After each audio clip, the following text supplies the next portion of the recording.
दोस्तों, क्या आप जानते हैं एक आदमी अपनी पूरी लाइफ में एवरेज 386 दोस्त बनाता है, मगर इनमें से आखिर तक सिर्फ एक ही दोस्त लंबे समय तक दोस्ती निभा पाता है। और दोस्तों, रात को सोने से पहले आप जिस पर्सन को याद करते हो वो पर्सन आपकी लाइफ में या तो आपकी खुशी का कारण होता है या आपके दुख का कारण। और क्या आप जानते हैं कि जब भी किसी इंसान को एक नया पेन दिया जाता है तो उनमें से 97% लोग उस पेन से सबसे पहले अपना नाम लिखते हैं। ऐसा इसलिए है क्योंकि साइकोलॉजी के हिसाब से हर इंसान को अपना नाम सुनना उससे इस दुनिया का सबसे अच्छा साउंड लगता है। तो दोस्तों, हम आपको इसी तरह के 21 अमेजिंग और इंटरेस्टिंग साइकोलॉजिकल फैक्ट्स बताएंगे जिन्हें सुनकर आप कई ऐसी बातों का रीजन समझ जाओगे जिसके बारे में आपने पहले कभी नहीं सुना होगा। नंबर 21, अगर आप चाहते हो कि कोई आपके सामने झूठ ना बोले तो आपको बस इतना करना है कि जब भी आप उस पर्सन से बात कर रहे हो तो उनकी आंखों में देखने के बजाय आपको उनके माथे के बीचों बीच देखना चाहिए। इससे वो अपना थोड़ा बहुत कॉन्फिडेंस खोने लगेंगे और उन्हें लगेगा कि वो अगर झूठ बोलेंगे तो वो पकड़े जाएंगे, और ऐसे में वो झूठ बोलने से रुक जाते हैं। इसलिए इसके चांसेस कम हो जाएंगे कि वो आपके सामने झूठ भी बोल पाए। नंबर 21, आपने कभी इस बात पर ध्यान दिया है कि जब कोई आपको इग्नोर करता है तब आप उस इंसान पर और ज्यादा ध्यान देने लग जाते हो। आपका सारा अटेंशन उसी पर रहता है। ऐसा क्यों होता है कि हम उसी चीज को चाहते हैं जिसे पा नहीं सकते? इसका एक साइकोलॉजिकल रीजन ये है कि हमारा ब्रेन अनफ्रेंडलीनेस को एक चैलेंज या गोल की तरह देखता है। आप उन लोगों के लिए इतने ऑब्सेस्ड रहते हो क्योंकि आपका ब्रेन उस इग्नोरेंस को एक चैलेंज की तरह देखता है जिसे आप अकम्प्लिश करना चाहते हो, जैसे किसी मैथ प्रॉब्लम की तरह। नंबर 19, आजकल psychological disorders like stress, anxiety, depression etcetera बहुत ज्यादा कॉमन होते जा रहे हैं। अर्ली 20s में की गई एक रिसर्च के अकॉर्डिंग स्टूडेंट्स का एंजाइटी लेवल इतना ज्यादा होता है जितना कि एक 90s-50s के साइकियाट्रिक पेशेंट का। और अगर आज के टाइम पे ये स्टडी अब दोबारा की जाए तो एक एवरेज स्टूडेंट का एंजाइटी लेवल किसी साइकियाट्रिक पेशेंट से भी ज्यादा होगा। नंबर 18, 20 लाख पार्टिसिपेंट्स पर करी गई एक स्टडी ने किसी भी तरह की एक अच्छी रिलेशनशिप होने के काफी अमेजिंग बेनिफिट्स बताए। एक हेल्दी रिलेशनशिप आपको गुड हार्ट हेल्थ देती है जिसकी वजह से आपकी लाइफ एक्सपेक्टेंसी इंक्रीज हो सकती है। वहीं दूसरी तरफ एक टॉक्सिक रिलेशनशिप आपकी हेल्थ पर नेगेटिव इफेक्ट्स डाल सकती है। नंबर 17, वर्ल्ड में 19 डिफरेंट टाइप्स की स्माइल होती हैं। Polite, dominance, wistful, flirty etcetera. और इन्हीं में से एक होती है डुशेन स्माइल, जिसे सबसे बेस्ट और हाई स्टैंडर्ड वाली स्माइल माना जाता है। इसी स्माइल को एक जेन्युइन ऑथेंटिक स्माइल भी कहते हैं। एक ऑथेंटिक डुशेन स्माइल आपको ट्रस्टवर्दी, फ्रेंडली और ऑथेंटिक दिखने में मदद करती है। नंबर 16, आपने नोटिस किया होगा कि कुछ लोग बात करते समय बार बार अपने फेस को टच करते रहते हैं, स्पेशली अपनी नोज को, और हम सोचते हैं कि शायद ये उनकी आदत हो सकती है। लेकिन साइकोलॉजिस्ट के हिसाब से ये एक नर्वसनेस की निशानी हो सकती है। वो इंसान कन्वर्सेशन में कंटिन्यूअसली अनकॉन्शियसली अपनी नोज को टच करते हुए ये सोचता रहता है कि आप उसके बारे में क्या सोच रहे हैं। नंबर 15, आपने नोटिस किया होगा कि जब कोई आपके सामने यौन करता है यानी उबासी लेता है तो उसको देखकर आप भी यौन करने लग जाते हो। ऐसा हमेशा तो नहीं, लेकिन अधिकतर अनकॉन्शियसली हो जाता है। लेकिन साइकोलॉजिस्ट के अकॉर्डिंग ऐसा होता है एक फिनोमेनन की वजह से जिसे कहते हैं सोशल मिररिंग, जिसका डायरेक्ट लिंक होता है ब्रेन में मौजूद मिरर न्यूरॉन से। इसी वजह से किसी और को यौन करते देख हमें ना चाहते हुए भी खुद ब खुद यौनिंग होने लगती है। नंबर 14,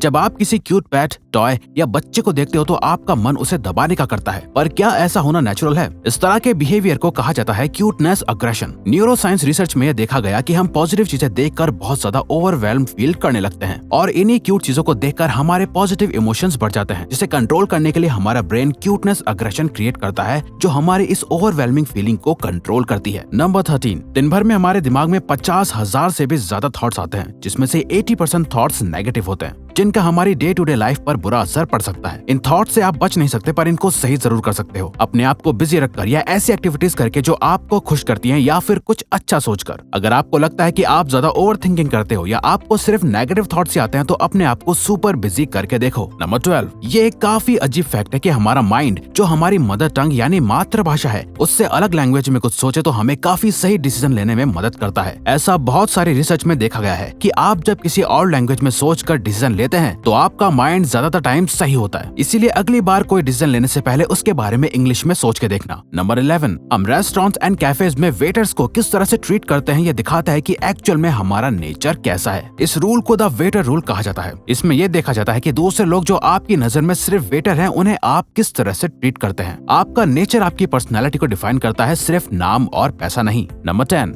ऐसी चीजें करना जिनसे आपको सबसे ज्यादा डर लगता है वही आपको सबसे ज्यादा खुश रखती हैं। आप जब भी कोई ऐसी चीज करते हैं जिसमें थोड़ा रिस्क का डर होता है तो उसको करने के बाद आपको खुशी जैसा फील होता है। अब इन सब का ये मतलब नहीं कि आप खुशी पाने के लिए कोई भी गलत काम करने लग जाओ, लेकिन हाँ, कुछ रिस्क के एडवेंचर्स करने का ट्राई करके आपको जो खुशी हासिल होती है उसका कोई मुकाबला नहीं होता। नंबर 9, जब किसी इंसान का कोई करीबी गुजर जाता है तो वो बहुत दुखी हो जाता है, जिसके लिए लोग उसे अक्सर यही बात समझाते नजर आएंगे कि टाइम हील्स एवरीथिंग, या वक्त के साथ सब ठीक हो जाएगा। लेकिन साइकोलॉजी के हिसाब से टाइम सब कुछ सही नहीं करता, बल्कि वो इंसान खुद उस दुख या उस लॉस के साथ जीना सीख जाता है। उसे उस दुख की आदत हो जाती है और वक्त गुजरता रहता है, जिससे ऐसा लगता है कि सब कुछ ठीक हो गया है। नंबर 8, एक इंसान बिना सोए सिर्फ 11 दिन तक ही जिंदा रह सकता है। ह्यूमन बींग्स अपनी लाइफ का 33% टाइम सोते हुए गुजार देते हैं। कुछ लोग ऐसा सोचेंगे कि ये तो बिल्कुल वेस्ट ऑफ टाइम है, क्योंकि हम सोते हुए कुछ भी हासिल नहीं कर रहे। लेकिन आपको ऐसा नहीं सोचना चाहिए, क्योंकि इसी 33% टाइम की वजह से जो हम सोकर गुजारते हैं, हमारा बाकी का 67% टाइम प्रोडक्टिव हो पाता है और आप वो सभी एक्टिविटीज कर पाते हैं जो आप अपनी डे टू डे लाइफ में करते हो। नंबर 7, साइकोलॉजी के हिसाब से जो लोग दिन भर बिजी रहकर अपना काम करते हैं और रात को कोई पार्टी या किसी भी तरह से एंजॉय करते हैं, तो उनको ज्यादा दुख नहीं होता कि उन्होंने टाइम वेस्ट किया है, बल्कि अगले दिन वो और भी मोटिवेटेड नजर आते हैं। दूसरी तरफ वो इंसान जो दिन भर अपना टाइम वेस्ट करता है, उसे दिन के एंड में बहुत गिल्टी फील होता है कि उसने पूरा दिन कुछ भी प्रोडक्टिव नहीं किया और फिर वो रिग्रेट करता है। नंबर 6, अकॉर्डिंग टू साइकोलॉजी, आप जितना सीरियस होकर अपना काम करोगे वो काम उतना जल्दी पूरा हो जाएगा, और अगर किसी काम को बिना डेडलाइन के ऐसे ही शुरू कर दोगे तो वो काम उतना ज्यादा ही टाइम भी लेगा। यानी काम कितना टाइम लेगा ये टोटली आप पर डिपेंड करता है। फॉर एग्जाम्पल, आपके साथ ऐसा जरूर हुआ होगा कि कोई काम जो असल में 1 घंटे का है, उसी सेम काम को अर्जेंटली करने में आपको सिर्फ 30 मिनट्स का टाइम लगा होगा, और वहीं किसी 1 घंटे के काम को जिसे हाथों हाथ करना जरूरी नहीं होगा, आपने आराम से 2 दिन में पूरा किया होगा।